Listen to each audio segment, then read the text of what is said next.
Console and PC, two platforms which have been at war for decades. If you want to play games but don't know whether to buy a console or a computer, you're in the right place. In this video, we will discuss who should buy which console and if it would be better to build a PC instead. If you are ready, let's begin. First, you need to understand how the two platforms differ.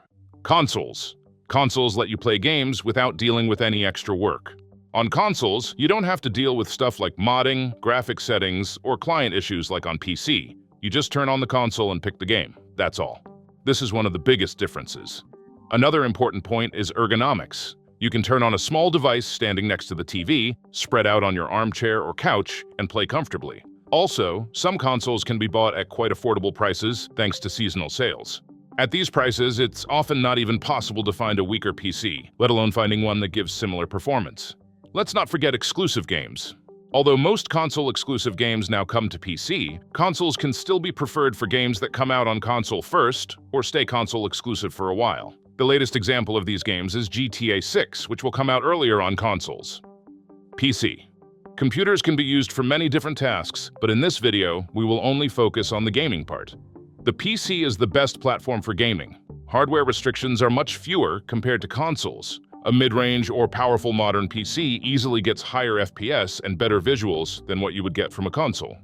Besides this, game prices are generally more affordable, and since there are many different sales platforms like Steam, GOG, and Humble Bundle, you can easily find the best deals. Also, it allows for pirated games and emulator usage, which makes it possible to play many old and new console games on PC. This is a very important subject in some countries, but since this is a separate debate on its own regarding ethics, I won't get into further detail. Another big advantage is the upgradability. For example, if the GTX 1070 doesn't satisfy you anymore, you can switch to a more recent model, like the RTX 5060 Ti, and play games without issues for a few more years. There is no such option on consoles. Another forgotten thing is the game library. Especially if you are interested in indie games, the first address for most productions in this genre is the PC. PCs are high performance, decently priced, very upgradable, and more accessible for games. So if the PC is this good, why isn't it the only option? The answer is actually very simple. Compared to consoles, playing games with a PC is quite a hassle. If you've been using a PC for years, maybe you're used to this or you might not realize it, but this is a fact. Is the game lagging? You need to play with graphic settings, adjust performance modes, and update your drivers. Is the game poorly optimized for PCs? You need to try the usual solutions. If that doesn't work, tough luck, because there isn't much left you can do. Is there a bug in Windows? You need to look for a solution on Reddit and forums and try the suggested fixes. Is the PC lagging in general? Then you are in deep trouble because the reason could be anything. Your fan might be dusty, your thermal paste might have dried up, or a program you installed might be using too many resources in the background, and this isn't even 1/10 of the list of things that could have happened. For someone who just wants to turn on a device and play games, this is a total nightmare. But that's not all. Another expense that gets overlooked is the equipment cost. On consoles, at least one controller is always included in the box. On the PC side, unless you buy a laptop, expenses start racking up when you include the prices for a keyboard, mouse, and a headset or a sound setup. I'm not even mentioning the desk you will put these on. Yes, you can solve this with low-quality equipment for $50 if you so desire, but this will neither last you a long time, nor will it satisfy you. The biggest problem is this. PC prices are incredibly confusing. Bad PCs are cheap and good PCs are expensive, but that's not the only issue. Material quality also comes into the equation. If you aren't well-versed in PC parts, your chance of not getting ripped off when buying a PC is very low. Let me emphasize again. If your only goal is to play games and not deal with anything else, a console would be a much better choice for you. But if you're stuck between console and PC, come with me now. To explain the topic more clearly, I will base this on today's modern consoles. Xbox Series S, Xbox Series X, PlayStation 4 Slim, PlayStation 4 Pro, PlayStation 5 Slim, and PlayStation 5 Pro. Since handheld consoles are a completely different category, I won't get into them in this video. If you'd like a video that goes into detail on handheld gaming consoles, including the Steam Deck and ROG Ally, let me know in the comments below. Before consoles, let's talk about PCs that can be built for the price of a console. Excluding limited editions, the most expensive console is the $750 PlayStation 5 Pro. A typical setup you can build at this price on PC Part Picker will likely look like this.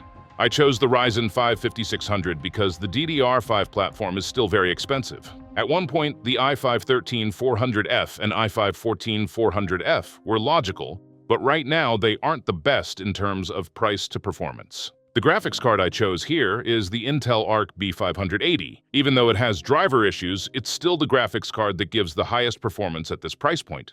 I went for the 1TB SSD and other components due to their price to performance balance. There is no chance for this PC to match the PlayStation 5 Pro in performance. It can only match the base PlayStation 5 at best. Keep in mind that this is $200 more expensive than that, but this one is a PC. In short, PCs you will build in this price point can be entry-level or at most entry mid-level. If you don't specifically need a PC, turning to a console at this budget would be much more logical. So let's now get on to the console brands. Xbox. We can say the Xbox side has slowly started to withdraw from console wars.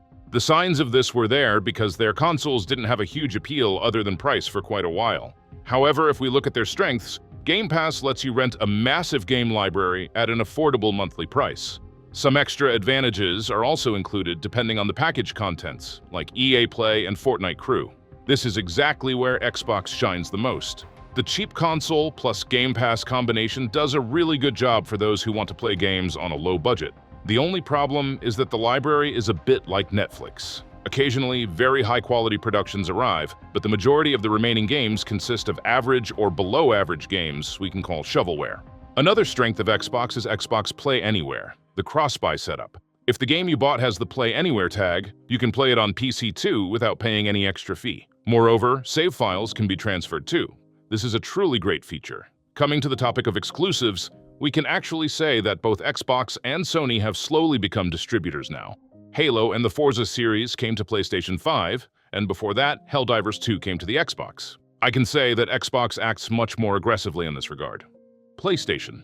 For years, PlayStation has been the first brand that comes to mind when someone said console, but they actually experienced a serious decline recently and went for some policy changes. Just like the Xbox Game Pass, they have a service called PlayStation Plus, where you gain access to many games for a monthly fee. However, it differs from Game Pass in some aspects. In certain packages of Game Pass, you can play a newly released game on day one, but in PlayStation Plus, you mostly see AAA games that made a lot of noise back in their time. Unfortunately, the cross-buy setup on Xbox hasn't come to the PlayStation side. However, there are some leaks which claim that setup is on its way. If they will ask for an extra fee or not remains to be seen. Sony clearly indicated that they will open up to PC more in the future. This is a sign that they have started to abandon their classic exclusive policy. Meaning, as I mentioned earlier, it seems like they are also slowly moving to a distributor role. For example, it seems like a new God of War game will come out on console first, then come to PC after a while. Of course, you didn't think I wouldn't mention exclusives. Unlike Xbox, PlayStation created a huge impact with its exclusive games. I know many people who bought a console just because of incredible games like The Last of Us, God of War, Uncharted, and Bloodborne.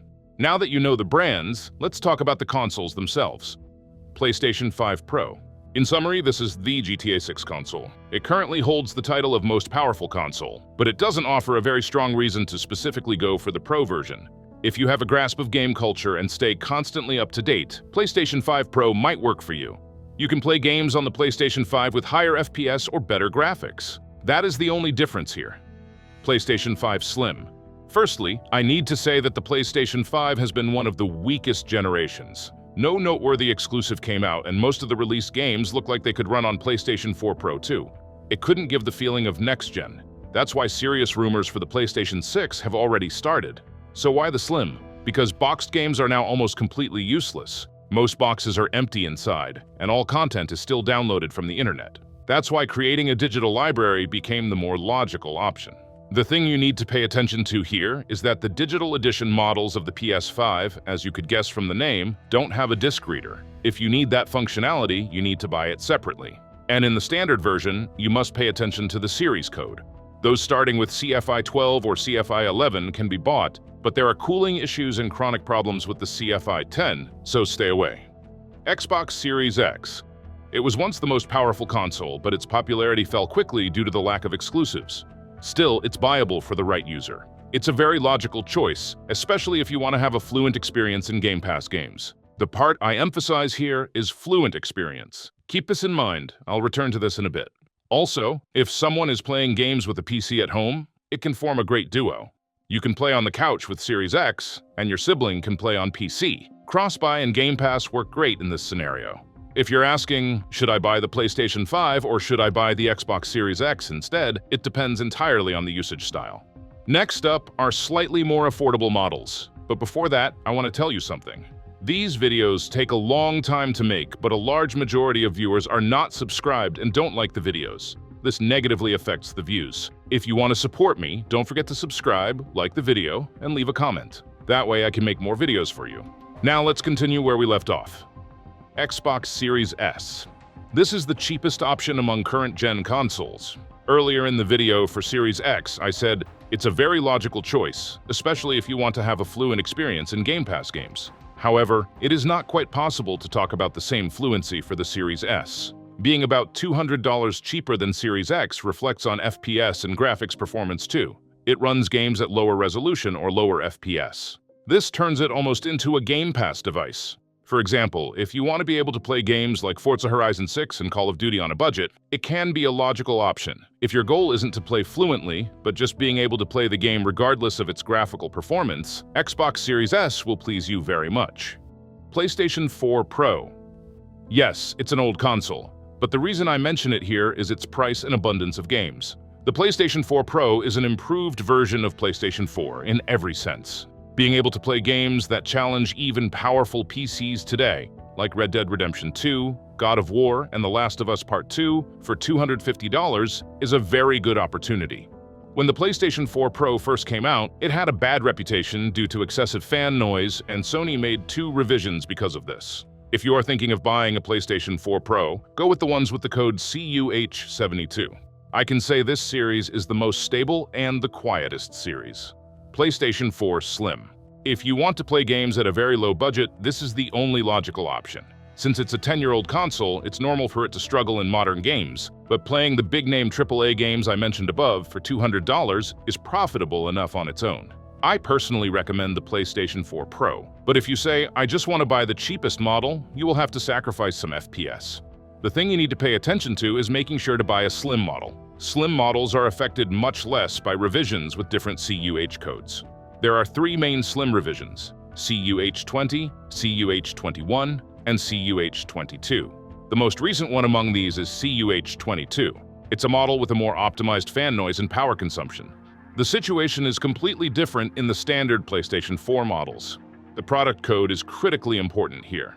These models have both common hardware issues and serious fan noise problems. On top of that, they are also older. If you're going to buy a standard version, you must go for the matte-cased models with code CUH12, where all these issues were fixed. You must pay great attention to this, especially if you're thinking of buying secondhand. If you decided that you want to build a PC but don't know where to start, or if you should buy a pre-built instead, you can check out these 2 videos on my channel after this video. Before finishing this video, I want to state my personal opinion. I am a PC user. I use a PC for both my work and gaming. If I had to choose a console and my budget was limited, I would buy a PlayStation 4 Pro. It's a good choice with its affordable price around $250, cheap game options in the secondhand market, PS Plus advantage, and performance that can still be considered sufficient. Besides this, you're also able to play exclusive games, which is the most important thing making a console special. Considering that the games on the Xbox side already come to PC, PlayStation 4 Pro deserves the money you pay a bit more. And so we are finishing this video here. So which one is more suitable for you, console or PC? And if you chose the console, which one is your choice among these consoles? Don't forget to share your views in the comments. I'm curious about your preferences. If you liked the video, don't forget to hit the like button. If not, feel free to dislike it. Stay mysterious until the next video. Take care, and bye.